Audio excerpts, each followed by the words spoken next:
پہ بریکس لگا رہے تھے اس کے بڑھنے پہ، وہ اب ہمارا پیر جو ہے وہ ایکسلریٹر پر چلا گیا ہے بریکس کی بجائے. تو اس کا مطلب یہ ہے کہ مستقبل میں مزید آبادی کا دباؤ پڑے گا، اور اگر ہم نے لوگوں کو خوراک دینی ہے، لوگوں کو شیلٹر دینا ہے، لوگوں کو صحت دینی ہے، لوگوں کو روزگار دینی ہے، اور لوگوں کو بہتر معیار زندگی دینا ہے، تو وہ تبھی ممکن ہے کہ اگر ہم اپنی اکانومی میں گروتھ انجنز پیدا کر سکیں جو معیشت کو گرو کرے، معیشت کے اندر ویلتھ کریشن کرے. اور پھر ہم اس بات کو دیکھیں کہ اس ویلتھ کریشن کو ہم کس طریقے سے مساویانہ طریقے پہ، انکلوسیو طریقے پہ لوگوں کے ساتھ شیئر کر سکتے ہیں. اور اسی کے ساتھ ساتھ آج کی گلوبل دنیا ہے، اور اس گلوبل دنیا کے اندر ہمیں گلوبل کمپیٹیٹیونیس چاہیے. اگر آپ ایسی گروتھ پیدا کریں گے کہ جو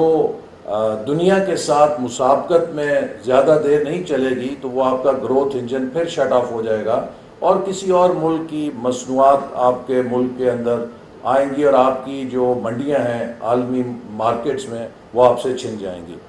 تو 3 بنیادی سوال ہیں کہ کوئی بھی معیشت، کوئی بھی علاقہ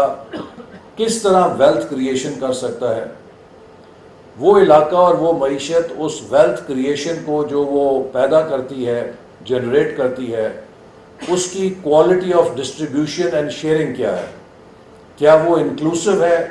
یا وہ ایکسکلوسیو ہے؟ کیا وہ امیروں کو امیر تر کر رہی ہے اور غریبوں کو غریب تر کر رہی ہے، یا اس ترقی اور خوشحالی کے اندر سب لوگ اپنے لیے کچھ حصہ لے کر جو تفاوت ہے معاشرے کا، جو ان ایکوالٹی ہے، اس کے برج کو کم کر رہے ہیں. اور تیسری سوال یہ کہ یہ پورا عمل کس حد تک عالمی مسابقت کے ساتھ ہم پلہ ہے، اور اس میں ایک کمپیٹیٹیو ایڈوانٹیج کے ساتھ اپنی کنٹریبیوشن کر سکتا ہے. اسی پر انحصار ہے کہ وہ گروتھ کتنی دیر پا ہوگی. اس حوالے سے یہ گروتھ سینٹرز جو ہم بنا رہے ہیں، یہ اس لیے بھی ضروری ہے کہ ہماری جو علاقائی ناہمواری ہے اس میں بہت زیادہ وہ سکیوڈ ہے کچھ ریجنز کے حوالے سے. ابھی ہم نے 20 پورسٹ ڈسٹرکٹس کا جو منصوبہ شروع کیا ہے، تو اس میں پاکستان کے 20 پسماندہ ترین صوبوں میں سے، پسماندہ ترین اضلاع میں سے 11 بلوچستان کے اندر ہیں. اور بلوچستان کا جو امیر ترین ضلع ہے وہ تقریباً پنجاب کے غریب ترین ضلع کے برابر ہے. تو اس قسم کی ناہمواری کو کوئی بھی صحت مند ڈیولپمنٹ کا جو ماڈل ہے وہ قبول نہیں کر سکتا. لہٰذا ہمیں ہر ریجن کے اوپر فوکس کرنا ہے کہ اس ریجن کی جو انڈاؤمنٹس ہیں ان کو کس طریقے سے ہم بہتر طور پہ ملک کی ترقی کے لیے کارآمد بنا سکتے ہیں، کس طریقے سے گروتھ پیدا کر سکتے ہیں، اور گروتھ کے لیے کیسے ہم کامیاب کلسٹرز ڈیولپ کر سکتے ہیں. کیونکہ جب تک مکمل کلسٹرز نہیں ہوں گے اور کلسٹرز کے اندر ویلیو چینج پوری نہیں ہوں گی، تو تب بھی آپ ویلیو ایڈیشن نہیں کر سکتے. اور اس کے لیے میں امید کرتا ہوں کہ یہ منصوبہ ایک پاکستان کے لیے اہم کردار ادا کرے گا. اس کا جو مرکزی سینٹر ہے وہ یہاں پر منسٹری کے ساتھ کام کرے گا، لیکن ہر صوبے کے اندر ایک سینٹر قائم کیا جائے گا جو پنجاب کے اندر، خیبر پختونخوا میں، سندھ میں اور بلوچستان میں، ہر صوبے کے اندر ایک یونیورسٹی جو ہے وہ اس کو انتخاب کیا جائے گا تاکہ وہ اس صوبے کے اندر ہمارا پارٹنر ادارہ بن کے اس صوبے کی گروتھ کے حوالے سے ریسرچ کرے، چاہے اس کی ایگریکلچر ہے، چاہے اس کے اندر انڈسٹری کے کلسٹرز ہیں، چاہے اس کے اندر مائننگ کا پوٹینشیل ہے، چاہے اس میں ٹورزم کا پوٹینشیل ہے. کس طریقے سے ہم اس کے انڈاؤمنٹ سے زیادہ انکلوسیو گروتھ اور سسٹینڈ گروتھ اور سسٹینیبل گروتھ جو ہمارے ماحول سے بھی ہم آہنگ ہو، ہم وسائل جو قدرتی ہیں ان کو بھی محفوظ رکھیں اور ایک کوالٹی گروتھ جنریٹ کریں. اس کے اوپر ہم کیسے ایک براڈ بیسڈ سوسائٹی میں اور ریجن میں کولیشن بنا سکتے ہیں اس گروتھ کی پشت کے اوپر پبلک اور پرائیویٹ سیکٹر کی. کیونکہ گورنمنٹ تمام گروتھ نہیں کر سکتی، ہمیں پرائیویٹ سیکٹر کو انجن آف گروتھ بنانا ہے فیوچر کے لیے، اور یہ ایک بڑا مائنڈ سیٹ تبدیل کرنے کی ضرورت ہے۔ آج بھی حکومت کے ادارے اور حکومت کے ذیلی ادارے جو خسارے میں چل رہے ہیں، آپ ان سے بات کریں تو وہ اپنی ٹرف چھوڑنے کے لیے تیار نہیں ہیں۔ ایک امپائر بلڈنگ کی کوشش ہوتی ہے کہ ہم زیادہ سے زیادہ وسائل اور زیادہ سے زیادہ آپریشنز اپنی راجدھانی کے اندر لے لیں، چونکہ کسی بھی افسر کی بادشاہی کا دار و مدار اس پہ ہے کہ اس کے پاس کتنا بجٹ ہے اور اس کے پاس کتنا ملازمین ہیں جو اس کے متحد ہیں۔ تو جتنی بڑی بیوروکریسی کے اوپر جو افسر بیٹھا ہوگا اور جتنی بڑے بجٹ کے اوپر افسر بیٹھا ہوگا، اتنا بڑا وہ بادشاہ سلامت ہے۔ ہمیں اس سوچ سے نکلنا ہوگا، اور ہمیں بہت سارا فیٹ اور چربی جو ہم نے سرکاری شعبے پہ چڑھائی ہے اسے شیڈ کرنا ہے، تاکہ وہ پرائیویٹ سیکٹر کے اندر ایفیشینٹلی کام کرے۔ وہ شعبے جس میں پرائیویٹ سیکٹر انویسٹ کرنے کے لیے تیار ہے، وہاں پہ پبلک سیکٹر کی سرمایہ کاری میرے نزدیک ایک جرم ہے۔ پبلک سیکٹر کی انویسٹمنٹ جانی چاہیے ان علاقوں میں، ان شعبوں میں جہاں ابھی پرائیویٹ سیکٹر انویسٹمنٹ سے شائع ہے، یا ان علاقوں کا کمرشل ریٹرن ابھی اتنا نہیں ہے، انفراسٹرکچر لیکنگ ہے، بنیادی سہولتیں لیکنگ ہیں، جس کے لیے پرائیویٹ سیکٹر اسے مارکیٹ بیسڈ پرنسپلز پہ اپنے لیے انویسٹمنٹ کرنا فیزیبل نہیں سمجھتا۔ وہاں پبلک سیکٹر کا فرض ہے کہ وہ جا کے وہ پلیٹ فارم دے، وہ انفراسٹرکچر دے، جس کے بعد وہ علاقے بھی ترقی کی دوڑ میں آگے داخل ہو سکیں۔ تو یہ ایک بڑا ریسرچ کا کام ہے، یہ ایک بڑا اسٹیک ہولڈرز کے ساتھ مل کر کرنے کا کام ہے، اور اس میں جیسے میں نے کہا کہ اب ہمیں سب کو ساتھ لے کر چلنا ہے۔ اور finally this is a growth opportunity again. چین کے ساتھ ہم نے فیز 1 میں آدھا جو مرحلہ تھا بہت کامیابی کے ساتھ طے کیا۔ دوسرے مرحلے میں جو 4 سال 18 سے 22 تھے، اس میں ہم سرد میری کا شکار ہو کے اتنے بہتر نتائج حاصل نہیں کر سکے، اور یہ بڑی افسوسناک بات ہے کہ ہمارے ہاں حکومتوں کی تبدیلی کے ساتھ پالیسیاں بھی تبدیل ہو جاتی ہیں۔ لہٰذا اگر ہم پالیسیز کا تسلسل قائم رکھنا چاہتے ہیں تو وہ حکومتیں جو کام کر رہی ہوں ان کو موقع ملنا چاہیے کہ وہ ایک تسلسل کے ساتھ اپنی پالیسیز پر عمل درآمد کر سکیں۔ 2018 میں اگر وہ خطرناک تجربہ جو پاکستان کے ساتھ کیا گیا نہ کیا جاتا، میں آپ کو یقین کے ساتھ کہہ سکتا ہوں، بحیثیت منسٹر پلاننگ ہم اس پوری ترقی کے منصوبے کی پشت کے اوپر ویژن 2025 کے تحت کام کر رہے تھے کہ انٹرنیشنل اداروں نے ہمارے اس سفر کو ٹیسٹیفائی کرنا شروع کر دیا تھا۔ اس پہ انہوں نے اپنی جو ٹیسٹیمنی دینی شروع کر دی تھی۔ پرائس واٹر ہاؤس کوپرز نے کہا 2017 میں کہ Pakistan is poised to be among the top 20 economies of the world by 2030. But what did we do? اپنے ہاتھوں سے ہم نے وہ تباہ کر دیا۔ کل PKLI میں ہیپیٹائٹس کا جو ہمارا انیشیٹو ہے، گورنمنٹ نے نیا شروع کیا ہے کہ ہم نے 3 سالوں میں کس طرح ختم کرنا ہے ملک سے ہیپیٹائٹس کو،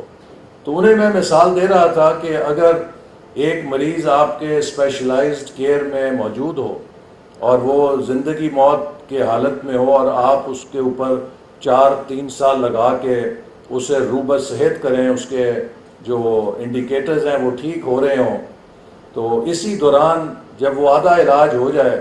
تو اس کے لواحقین یا کوئی اور شخص اس مریض کو وہاں سے اٹھا کے کہہ نہیں جی ڈاکٹر صاحب وہ فلانی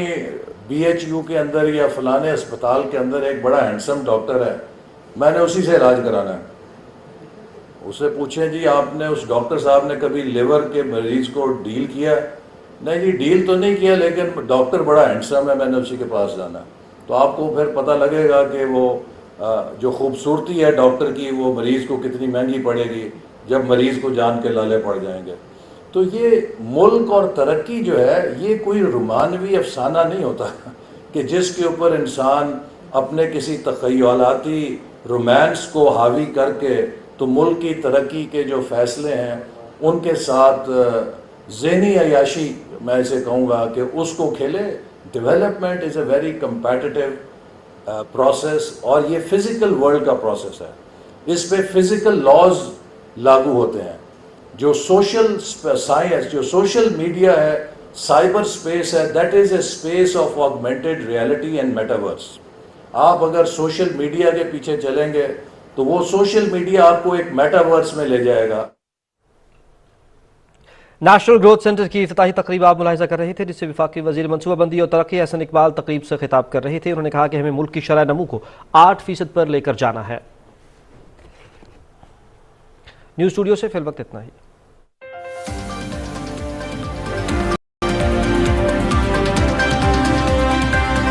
اس پہ بریکس لگا رہے تھے اس کے بڑھنے پہ، وہ اب ہمارا پیر جو ہے وہ ایکسلریٹر پر چلا گیا ہے بریکس کی بجائے. تو اس کا مطلب یہ ہے کہ مستقبل میں مزید آبادی کا دباؤ پڑے گا، اور اگر ہم نے لوگوں کو خوراک دینی ہے، لوگوں کو شیلٹر دینا ہے، لوگوں کو صحت دینی ہے، لوگوں کو روزگار دینی ہے، اور لوگوں کو بہتر معیار زندگی دینا ہے، تو وہ تبھی ممکن ہے کہ اگر ہم اپنی اکانومی میں گروتھ انجنز پیدا کر سکیں جو معیشت کو گرو کرے، معیشت کے اندر ویلتھ کریشن کرے. اور پھر ہم اس بات کو دیکھیں کہ اس ویلتھ کریشن کو ہم کس طریقے سے مساویانہ طریقے پہ، انکلوسیو طریقے پہ لوگوں کے ساتھ شیئر کر سکتے ہیں. اور اسی کے ساتھ ساتھ آج کی گلوبل دنیا ہے، اور اس گلوبل دنیا کے اندر ہمیں گلوبل کمپیٹیٹیونیس چاہیے. اگر آپ ایسی گروتھ پیدا کریں گے کہ جو دنیا کے ساتھ مسابقت میں زیادہ دیر نہیں چلے گی، تو وہ آپ کا گروتھ انجن پھر شٹ آف ہو جائے گا، اور کسی اور ملک کی مصنوعات آپ کے ملک کے اندر آئیں گی، اور آپ کی جو منڈیاں ہیں عالمی مارکیٹس میں وہ آپ سے چھن جائیں گی. تو 3 بنیادی سوال ہیں کہ کوئی بھی معیشت، کوئی بھی علاقہ کس طرح ویلتھ کریشن کر سکتا ہے. وہ علاقہ اور وہ معیشت اس ویلتھ کریشن کو جو وہ پیدا کرتی ہے، جنریٹ کرتی ہے، اس کی quality of distribution and sharing کیا ہے. کیا وہ انکلوسیو ہے یا وہ ایکسکلوسیو ہے؟ کیا وہ امیروں کو امیر تر کر رہی ہے اور غریبوں کو غریب تر کر رہی ہے، یا اس ترقی اور خوشحالی کے اندر سب لوگ اپنے لیے کچھ حصہ لے کر جو تفاوت ہے معاشرے کا، جو ان ایکوالٹی ہے، اس کے برج کو کم کر رہے ہیں. اور تیسری سوال یہ کہ یہ پورا عمل کس حد تک عالمی مسابقت کے ساتھ ہم پلہ ہے، اور اس میں ایک کمپیٹیٹیو ایڈوانٹیج کے ساتھ اپنی کنٹریبیوشن کر سکتا ہے. اسی پر انحصار ہے کہ وہ گروتھ کتنی دیر پا ہوگی. اس حوالے سے یہ گروتھ سینٹرز جو ہم بنا رہے ہیں، یہ اس لیے بھی ضروری ہے کہ ہماری جو علاقائی ناہمواری ہے اس میں بہت زیادہ وہ سکیوڈ ہے کچھ ریجنز کے حوالے سے. ابھی ہم نے 20 پورسٹ ڈسٹرکٹس کا جو منصوبہ شروع کیا ہے، تو اس میں پاکستان کے 20 پسماندہ ترین صوبوں میں سے، پسماندہ ترین اضلاع میں سے 11 بلوچستان کے اندر ہیں.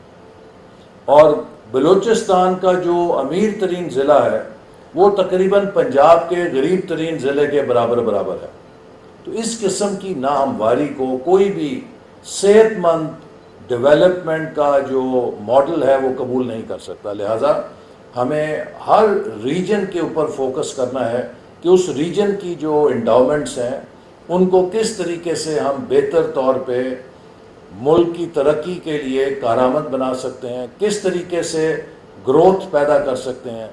اور گروتھ کے لیے کیسے ہم کامیاب کلسٹرز ڈیولپ کر سکتے ہیں. کیونکہ جب تک مکمل کلسٹرز نہیں ہوں گے اور کلسٹرز کے اندر ویلیو چینج پوری نہیں ہوں گی، تو تب بھی آپ ویلیو ایڈیشن نہیں کر سکتے. اور اس کے لیے میں امید کرتا ہوں کہ یہ منصوبہ ایک پاکستان کے لیے اہم کردار ادا کرے گا. اس کا جو مرکزی سینٹر ہے وہ یہاں پر منسٹری کے ساتھ کام کرے گا، لیکن ہر صوبے کے اندر ایک سینٹر قائم کیا جائے گا جو پنجاب کے اندر، خیبر پختونخوا میں، سندھ میں اور بلوچستان میں، ہر صوبے کے اندر ایک یونیورسٹی جو ہے وہ اس کو انتخاب کیا جائے گا تاکہ وہ اس صوبے کے اندر ہمارا پارٹنر ادارہ بن کے اس صوبے کی گروتھ کے حوالے سے ریسرچ کرے، چاہے اس کی ایگریکلچر ہے، چاہے اس کے اندر انڈسٹری کے کلسٹرز ہیں، چاہے اس کے اندر مائننگ کا پوٹینشیل ہے، چاہے اس میں ٹورزم کا پوٹینشیل ہے، کس طریقے سے ہم اس کے انڈاؤمنٹ سے زیادہ انکلوسیو گروتھ اور سسٹینڈ گروتھ اور سسٹینیبل گروتھ جو ہمارے ماحول سے بھی ہم آہنگ ہو، ہم وسائل جو قدرتی ہیں ان کو بھی محفوظ رکھیں اور ایک کوالٹی گروتھ جنریٹ کریں. اس کے اوپر ہم کیسے ایک براڈ بیسڈ سوسائٹی میں اور ریجن میں کولیشن بنا سکتے ہیں اس گروتھ کی پشت کے اوپر پبلک اور پرائیویٹ سیکٹر کی، کیونکہ گورنمنٹ تمام گروتھ نہیں کر سکتی، ہمیں پرائیویٹ سیکٹر کو انجن آف گروتھ بنانا ہے فیوچر کے لیے. اور یہ ایک بڑا مائنڈ سیٹ تبدیل کرنے کی ضرورت ہے. آج بھی حکومت کے ادارے اور حکومت کے ذیلی ادارے جو خسارے میں چل رہے ہیں، آپ ان سے بات کریں تو وہ ترازو والی، چابی والی، پتنگ والی، کھجور کے درخت والی، کتاب والی